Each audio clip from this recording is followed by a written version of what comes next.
الحمد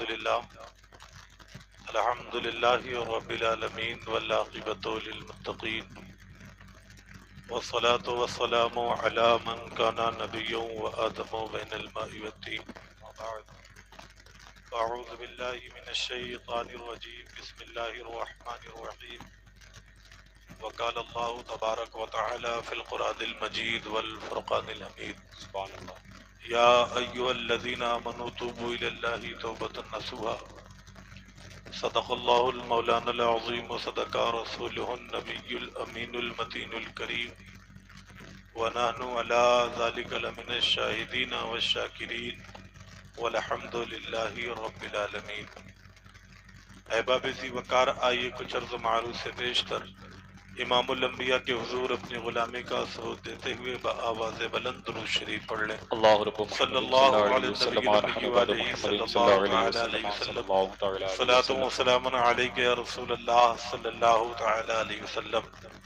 یقیناً ہم اور آپ تمام اویسی برادران حضور سرکار اویس مصطفیٰ کے فیضان کو اپنے دامن میں لے کر کے بیٹھے ہیں اور دعا کرتے ہیں کہ اللہ رب العزت حضرت کے عمر میں بے پناہ برکتیں عطا فرمائے اور ان کا سایہ ہم قرابان اہل سنت پر تا دیر قائم و دائم فرمائے. آمین آمین. حضرات، ہمارے بعد آپ کو ایک مدلل مفصل جامع خطاب سماعت فرمانی ہے. تھوڑی دیر کے لیے آپ کے سامنے حاضر خدمت ہوں.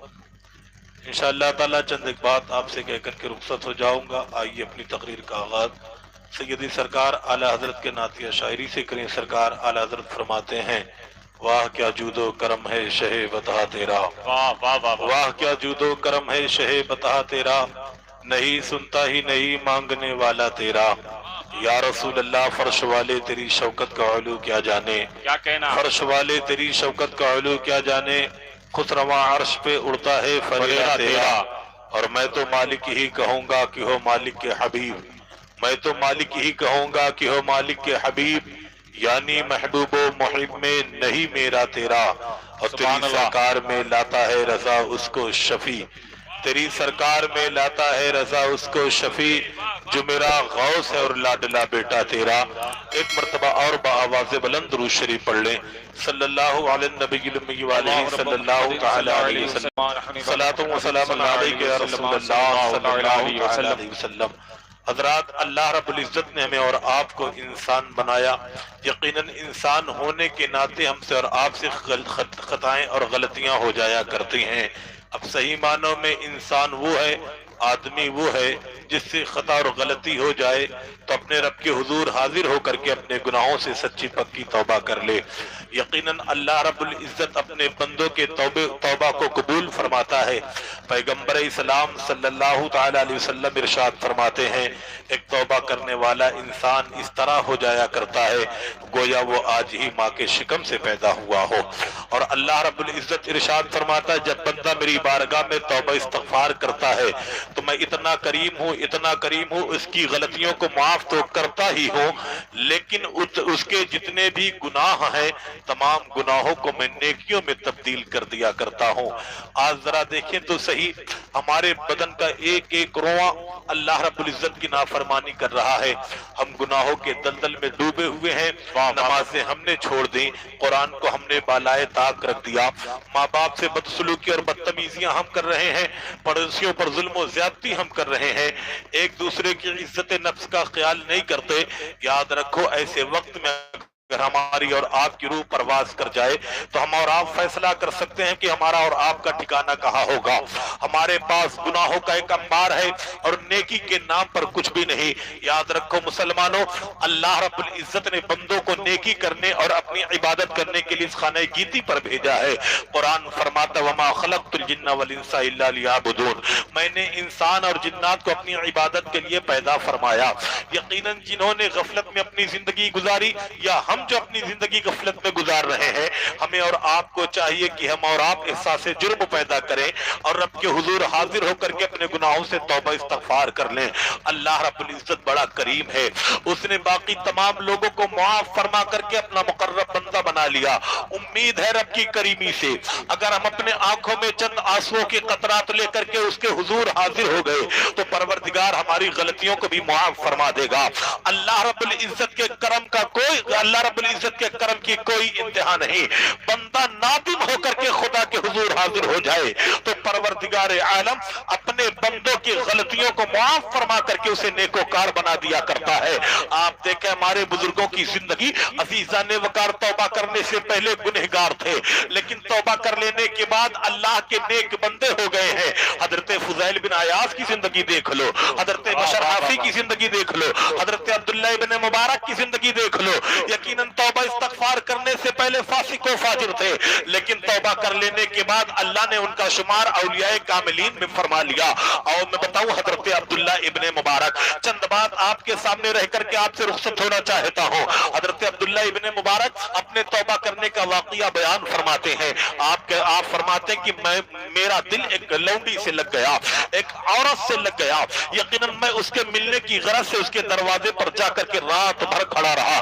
رات کی سیاہی ختم ہو گئی، صبح فجر کا اذان کا وقت ہوتا ہے، مؤذن نے الصلاۃ خیر من النوم کی صدائیں بلند کی۔ پھر میں نے اپنے اوپر لعنت و ملامت کرنا شروع کر دیا کہ کس طرح میں نے رات بیکار کی، اگر اسی رات کو اللہ کی عبادت میں گزار کر کے صرف کرتا تو ایسی ہزار راتوں سے بہتر ہوتی۔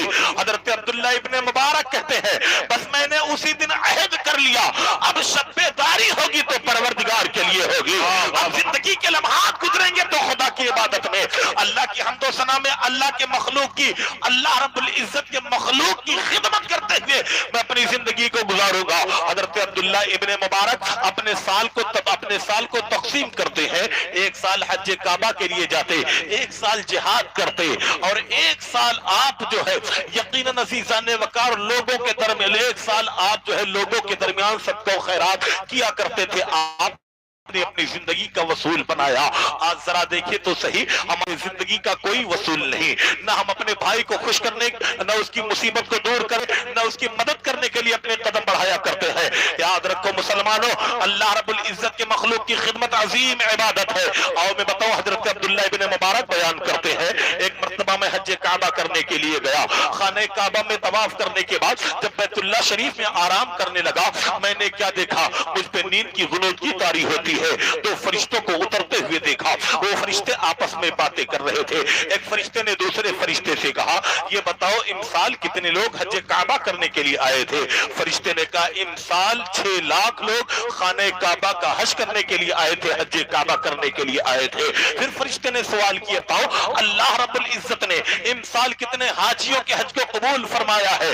دوسرا فرشتہ کہتا ہے امسال اللہ نے کسی بھی حاجی کے حج کو قبول نہیں فرمایا، لیکن ہاں دمشق کا ایک موچی ہے جو حج کعبہ کرنے تو نہیں آیا، اللہ رب العزت نے اس کا شمار حاجیوں میں بھی فرمایا ہے اور اس کے صدقے 6 لاکھ حاجیوں کے حج کو قبول بھی فرما لیا ہے۔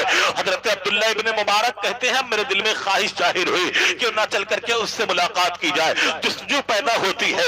اب میں نے مکہ سے دمشق کا سفر کیا، دمشق میں جا کر کے میں نے موچی سے ملاقات کی، میں نے کہا بھائی یہ بتا تو عمل کون سے کرتا ہے؟ کہا عمل کے متعلق کیوں دریافت کر رہے ہیں؟ کہا میں نے تیرے متعلق فرشتوں کو یہ بات کرتے ہوئے سنی ہے۔ تو اس موچی نے کہا آپ کا نام کیا ہے؟ آپ نے فرمایا میرا نام عبداللہ ابن مبارک ہے۔ وہ عزیزان وقار موچی زمین پر گرا، بے ہوش ہو گیا۔ ہوش میں آنے کے بعد اللہ کا شکر بیان کرتا ہے، اللہ کا شکر عرض کرنے، اللہ رب العزت کی بارگاہ میں عزیزان وقار شکر ادا کرنے کے بعد ابو موچی کہتا ہے عبداللہ ابن مبارک سنے آخر معاملہ کیا ہے؟ میں غریب انسان ہوں، غربت میں زندگی گزرتی ہے، لیکن مکہ مدینہ کی چاہت تھی، میرے دل میں تمنا تھی کہ خانہ کعبہ کا طواف کرو، غلاف کعبہ پکڑ کر کے خدا کی بارگاہ میں گریا کرو، مصطفیٰ جان رحمت کے مواجہ شریف کے سامنے حاضر ہو کر کے پیغمبر اسلام کو درد دل سناؤ، لیکن غربت نے دامن پکڑ رکھا تھا، مال کوئی نہیں، دولت کوئی نہیں۔ میں نے ایک درہم جمع کرنا شروع کر دیا، 300 درہم ہو گئے۔ میں نے یہ سوچ لیا اب راستے کے سفر